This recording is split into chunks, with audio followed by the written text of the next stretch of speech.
মা আমার মনে হয়েছে আত্মহত্যা করি, এইরকম হয়েছে। আমি এটার বিচার চাই। নীলফামারীর সৈয়দপুরের 11 নং কামারপুকুর ইউনিয়নের সাহাপাড়ায় ভাতিজা দ্বারা চাচিকে ধর্ষণের অভিযোগ উঠেছে।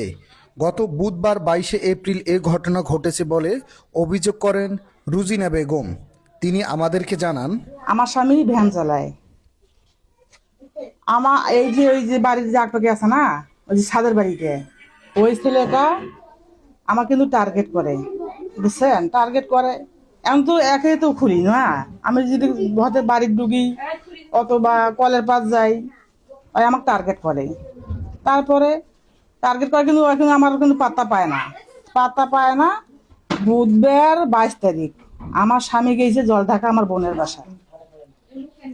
ওইটাই নিয়ে আসলো কিন্তু, বল বুঝছেন? ওইটা নিয়ে আসলো। দেখছে যে আমার বোনের বাসা গেছে।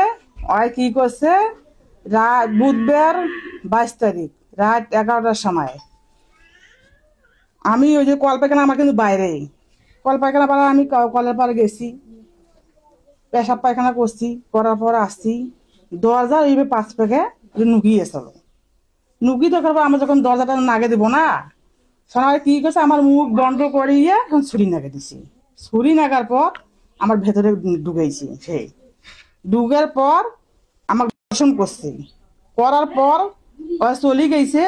চলে যাওয়ার পর যে আমার যে যা আছে, আমার ভাগ্নি বউ আছে, আমি ছিঁড়ে ছুটি ওর কাছে গেছি। আমার ছেলে আছে, আমার ছেলে দেখো 2টা ছেলে, আমার মেয়ে জামাই আছে, আমার মান সম্মান আছে। আমি এখন কি করব বলেন?